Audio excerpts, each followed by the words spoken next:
Only the Board B Equality mark ensures you know where your food comes from, because it's independently checked at every stage.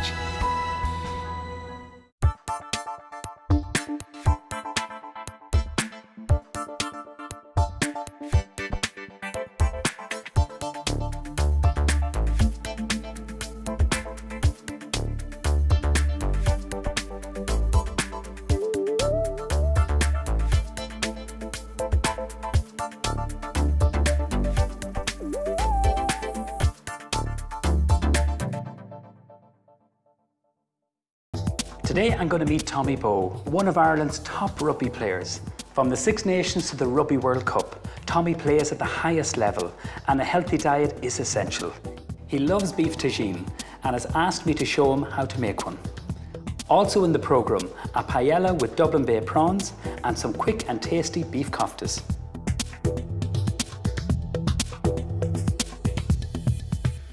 I've got two very interesting recipes to show you. The first one, I'm using some lovely Indian spices and I'm using some really lean Irish beef. It's a beef kofta. The second one, I'm going to show you to make flat breads. And these are called Chickpea Flat Breads. I'm using chickpea flour, which is known as gram flour. So the first thing we need to do is to make the sauce for the actual curry. Preheat my pot, a little bit of rapeseed oil, a tiny wee drizzle in here, chop some green chilli, and I'm going to grate some ginger. Using a big sharp knife, remove these seeds and just always do this away from you, just in case the seed happens to go anywhere it shouldn't. And then we're going to dice this. So tiny little julienne sticks, bring it all together, dice it really nice and fine. So this is going to go into the pot with the grated ginger. This is the base for the curry. Then we're going to get our ginger. Just peel the ginger. Most curries have either ginger, some have garlic. You can't put garlic into this. This recipe doesn't. And chilli as their base. And then, of course, lots of nice spices. Now, that's about half the ginger in there. Bring over your chilli, a teaspoonful of turmeric. So a full teaspoon goes in there, and then some garam masala. Cloves, cinnamon, that kind of thing is in garam masala. It's absolutely beautiful. And remember, when you're buying spices, buy small quantities. Buy small and buy often. Let that come away from the sides of the pan. You kind of have like a little bit of a paste like that. This is passata. This is just sieved tomatoes, just blended, sieved, and we're just going to put half of this in here.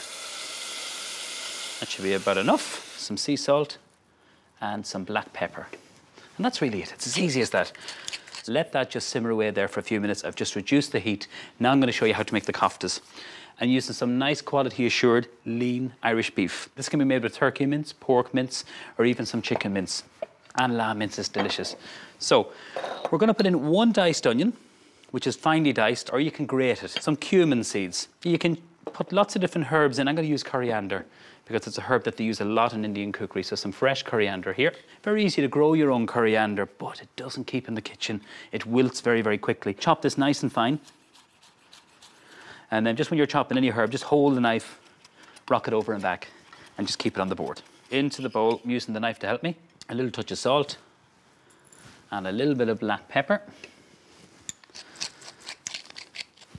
I'm trying to use less salt, so my pinches are much smaller, so they are. I'm going to put a little bit of ginger into this. I'm using ginger in the base for the curry and also into the koftas. Now, the best way to do this, just get one hand in and just mix it all together. If you notice, there's no eggs in it. There's no breadcrumbs, so it's gluten-free. And we're picking really, really nice lean mince and smash it all down just with your fist. You can wear gloves. But I honestly feel that life is too short to wear gloves when you're handling meat, especially at home. In a professional kitchen, it's very important, but at home, no. Get the hands in there, it's easier. So that's what you're left with. We're going to shape them into about 10 balls. So I'm just going to shape them just in my hand. If you want to be really particular, you can get a potato scoop if you want to. This is what we call scaling. So every one of them is the same size. They'll all cook the same. I'm going to serve with flatbreads, but with rice it works really well too. And of course, good old-fashioned mashed potato. Nothing wrong with that. 2 by 2. They go into the pan. So it's important not to put them on top of one another. So that's why I'm using a nice big saucepan for this. But the fact that the lid can go on, they're going to stew in this, so they are. Now bring it back to the boil. Lid goes on. I'm going to wash my hands. So now for my flatbreads. These are called Chickpea. I'm using some chickpea flour, which is known as gram flour. Put a pinch of salt into this and a little bit of black pepper. But you can put herbs. You can experiment with different spices, even like some of the garam masala, a little bit of the turmeric. If you like chili, a little bit more chili in there. But I'm going to make the batter with soda water, so it's actually very, very light. Now this is where I'm going to use a balloon whisk. add this in stages because it fizzes very, very much. Look what happens. So you whisk this in. You want to get a nice, smooth, runny batter. So this is a little bit too heavy for me. I want to put a little bit more soda water just to lighten it because I want these flatbreads really nice and light. Better if you can make the batter and make them fresh because the soda water, it creates a lovely kind of lightness to the batter, so it does. I think that's good. Yeah, very happy with that. Now, I'm using a skillet pan or a crepe pan. You can use any kind of pan, it doesn't really matter. Once it's non-stick, it really helps. A little bit of oil, drizzle this all over. Make sure the pan is nice and hot. I'm just going to move it over here. This is a hotter ring. I'm using that ladle for this, which makes it more easy. Let's look at that lovely consistency. I'm going to get 2 onto the pan.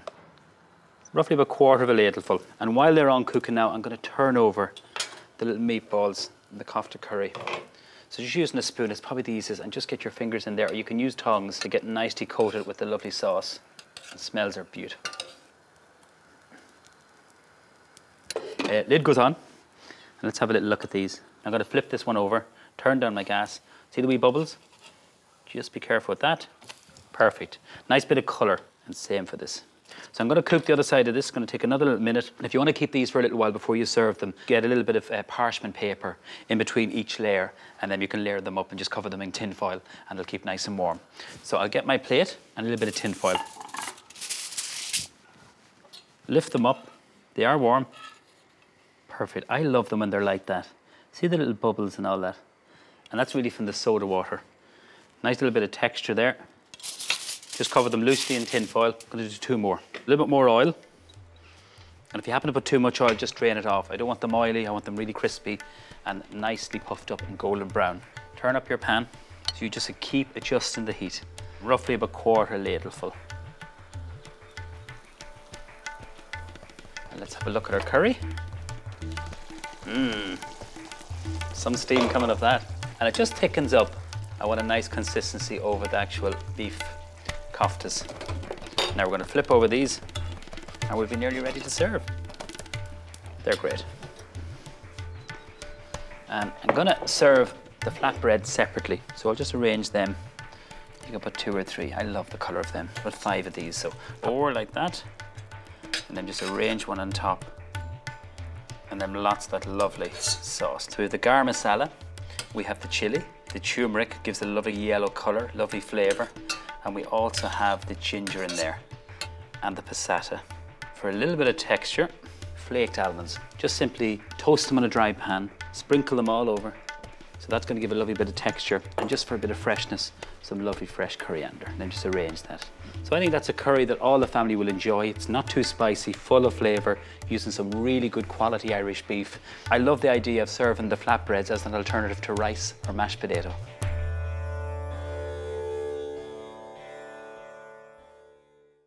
My guest today is one of Ireland's leading national and international rugby players, Tommy Bowe. Like all professional sportsmen and women, Tommy has to think carefully about what he eats. And I've come to James Street South Cookery School in his hometown of Belfast to show him how to cook one of his favourite dishes. Well, when I asked you about your dish that you wanted me to show you, you said a beef tagine. Why did you pick that dish? We actually get our breakfast, lunch and a take-home meal for us provided every day whenever we're in training. So we can't decide what meal we're going to be having. We have different types of meal, but whenever the tagine is on, that's always my favourite. And I think that to learn how to cook it myself and cook it right, that's what I'm hoping I'd find out today. Okay, well I'm going to show you, first of all, talk about the spices. You're going to do a bit of chopping and dicing, okay? Right. So the spices are very interesting, Tommy. We have a little bit of turmeric. You also have some paprika. You can use smoked or hot paprika. This is just a regular one. There's cumin. Cinnamon, which is beautiful, really, really lovely. Black pepper and a little bit of cumin in that. It's really, really lovely. So we're going to mix this all through. What I like to do, Tommy, is just to get the beef, put it into a bowl. So this is cubed, local butcher. We've the best beef, as you know. Yeah. Do you get to cook much at home? We cook quite a lot, actually. You know, food is a massive part of being a professional rugby player. We would look to have probably about 4 meals a day. Really? 4 full meals, and then snacking around that. So it's quite a bit. So yeah, you do have to learn how to cook. And it's something, you know, I think I can cook, but unfortunately, I don't know if it always tastes maybe as good as it should. Well, hopefully this one will. So if you smell that, You get that cinnamon, all those lovely spices. Nice. Now, the secret into this, if you can leave this in your fridge overnight, the flavour is fantastic. So, like every good cookery show, we have one already prepared, which we've marinated in the fridge, so you can have this done, and it's a great dish, Tommy. Now, this is what it looks like. So it kind of changes colour, and what it does, it absorbs, it's kind of like a sponge, all those beautiful spices. I'm going to brown this off in a moment. Okay. But what I'm going to get you to do is to chop an onion. Here we go. And nice and slow. Now, just take your time. 2 little incisions. Curve your fingers. Okay. Perfect, you have it. So I'm going to brown the meat. We're going to use some nice Irish rapeseed oil. Have the pan really hot. If you just watch me here, I'm going to spread it all over the base of the pan. You want to get a little bit of colour. You move it around. Just shake the pan. These are great non-stick pans. Thank you very much. Okay, I'm going to shake this off, and then I'm going to do the next batch. And you have to be careful it doesn't burn, see? Yeah, it does catch. Yeah, we never burn anything, we just caramelise it. Okay. That's the secret word. There you go. Okay, so a little bit more oil.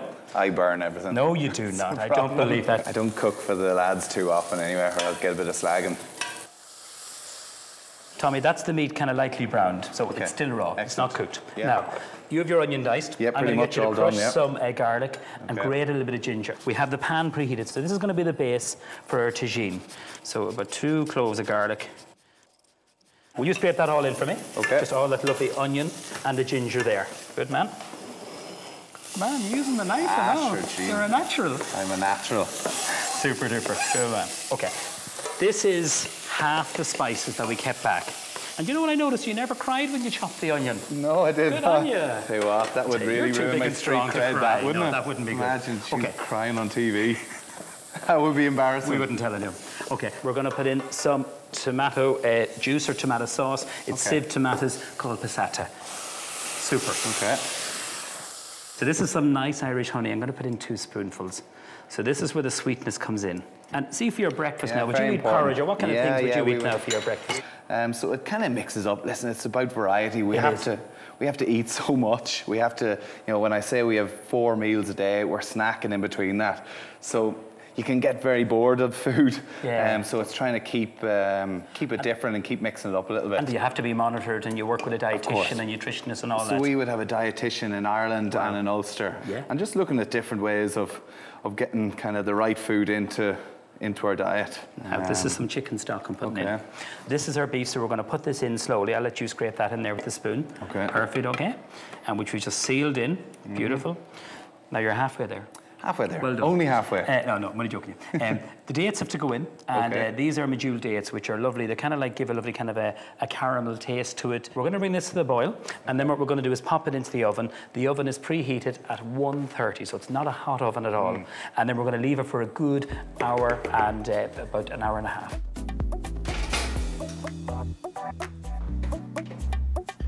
So Tommy, after an hour and a half, this is what it looks like.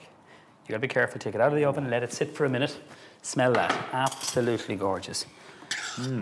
Very nice. So the dates have cooked down. Yeah, look at that, the beef looks good. Normally I would serve couscous, but one thing you love to eat is quinoa or quinoa, it can be called either. Yeah. So what I've done is I've cooked it. So why this? Why do you like this grain?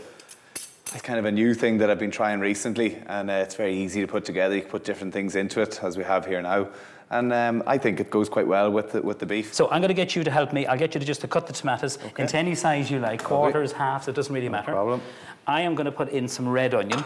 So we've just diced a red onion nice and small. I'm going to put in a little bit of sea salt. Would you be very careful of salt and I suppose sugar and those kind of things? Listen, it's about balance. Yeah. You know, it's very much about just having the right amount. Obviously, it's nice to add a bit of salt for a bit of seasoning, a bit of taste, but at the same time, we can't go overboard. You grate some lemon? Yeah, let's go for it. So, while you're doing that, I'm going to chop some herbs. Tell me about when you're in camp with the Irish team, what the food is like, and I'm interested about that. I suppose with the train that we're doing, we're constantly working hard, and when it comes to kind of breakfast, lunch, dinner time, the meal is very important. So we have a full-time nutritionist who's there, and she's in charge, I suppose, of going into the kitchen, talking to the chefs, getting the food ready for us.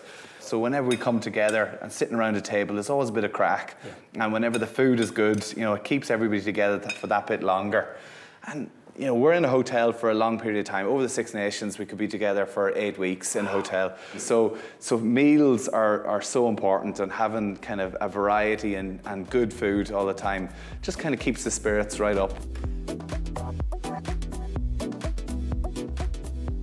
Now, is that a good portion or is that a very small portion for you? I'd probably be going up for seconds with that one, but it's So we'll call this your pre-starter. a pre-starter. Looks good. Very posh. We're going to serve the quinoa on the side. And it can be served, of course, warm if you want to warm it through. But look at the colour in that. Beautiful. Full of flavour. Exactly. Delicious. You know, you were telling me about your wife, like she loves to present things beautifully. She likes it to look good, yeah. That's and in fairness, important. she would like that. Would she?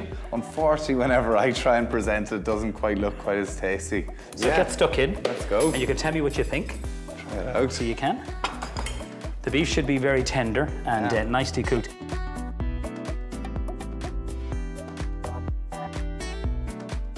Is it good? Tender? Does it pass the test for Mr. Tommy Bowe?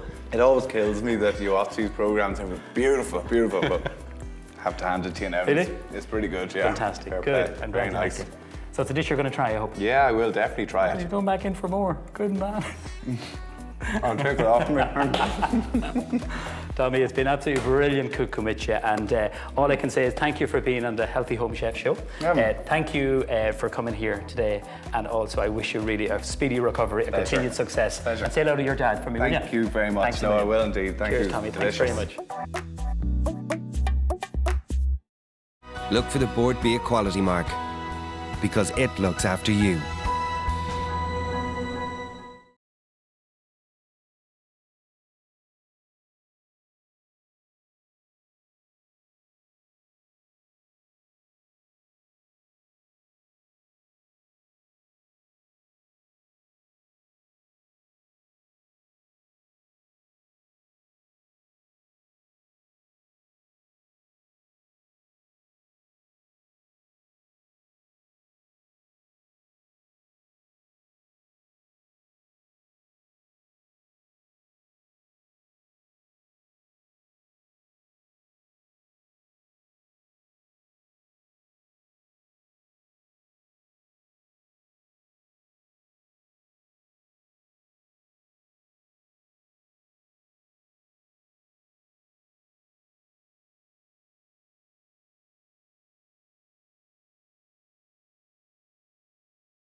Look for the Board Beer quality mark, because it looks after you.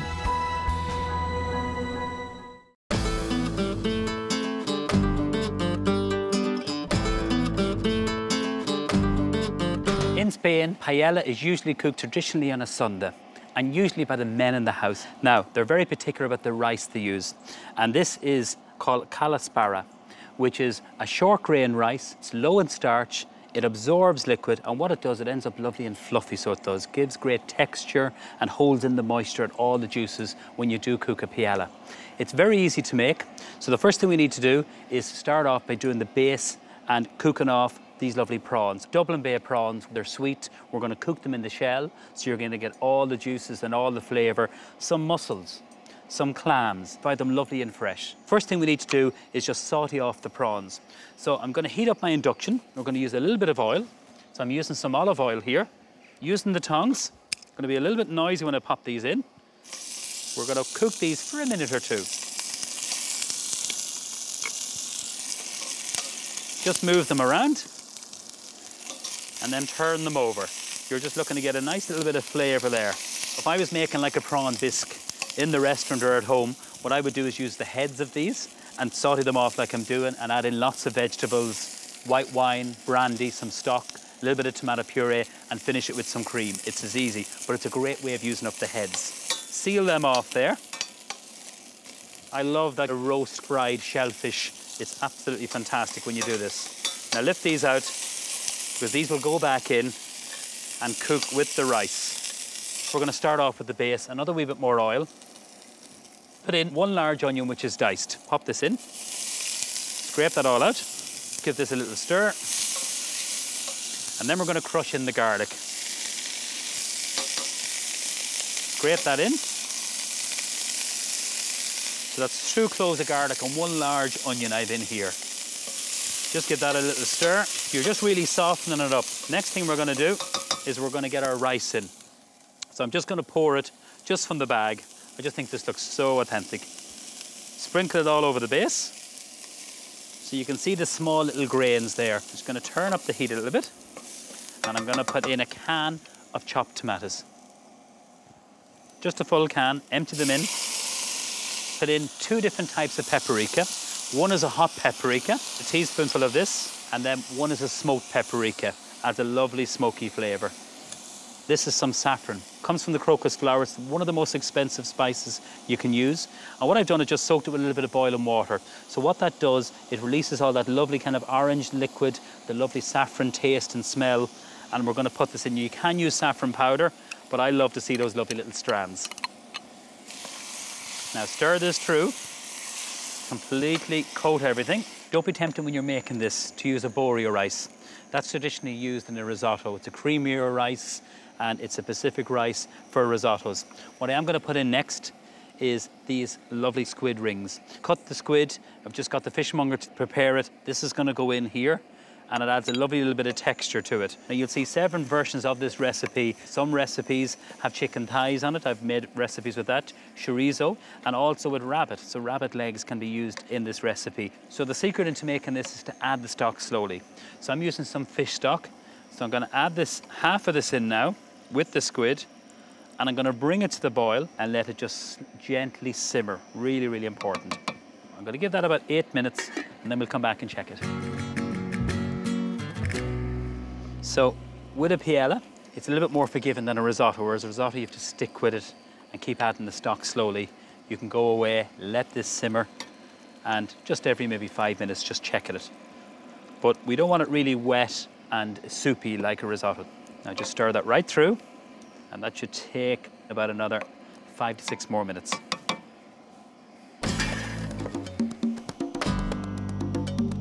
Now it's ready to add in the shellfish.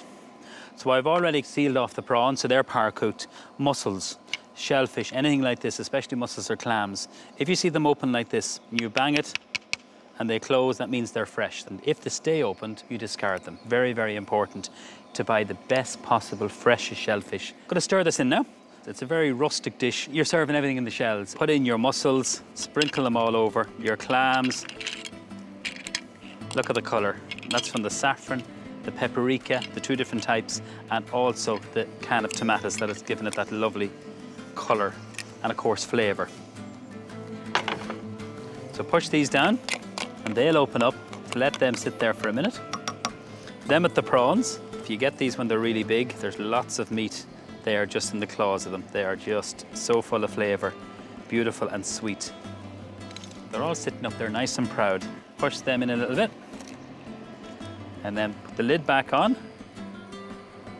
And we need to cook these, I'd say, for about another 5 minutes. Then what I'm going to do is just serve it with some lemon and a little bit of chopped parsley. So after a few minutes, I want to make sure that everything is cooked. So you can see the way the mussel has opened up. So it's beautifully cooked and it's not overcooked. That's really, really important. Now you got to taste it so that the rice is cooked, which it should be. It's really good. It's rich, but it's absolutely delicious. Place this over here. I'm going to prepare a little bit of lemon just to serve it. So traditionally when you'd serve this on the table, let everyone help themselves. I'm going to do small little wedges of lemon and just trim these up a little bit. And I think this will be really, really delicious. A one-pot wonder. People love that when they're cooking at home. So just a couple of little wedges of lemon just around it. That should be more than enough. I'm going to use a little bit of curly parsley. And I'm just going to chop this very roughly. So you can use flat leaf, curly, it doesn't really matter, whichever you have. And don't chop it too finely. Sprinkle it all over. Definitely worth the effort. If you've enjoyed this dish in your holidays and you want to cook it at home, it's definitely worth getting the correct rice. If you get it in the local supermarket or bring it back from Spain, you'll end up with a great taste and authentic dish.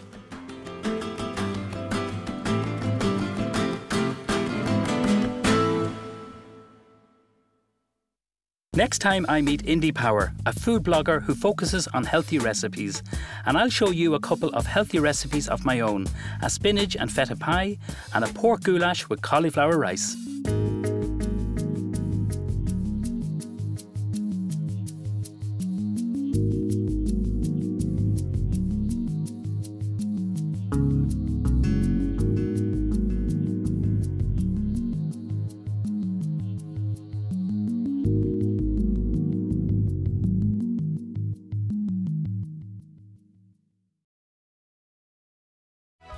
Only the Board B Equality mark ensures you know where your food comes from, because it's independently checked at every stage.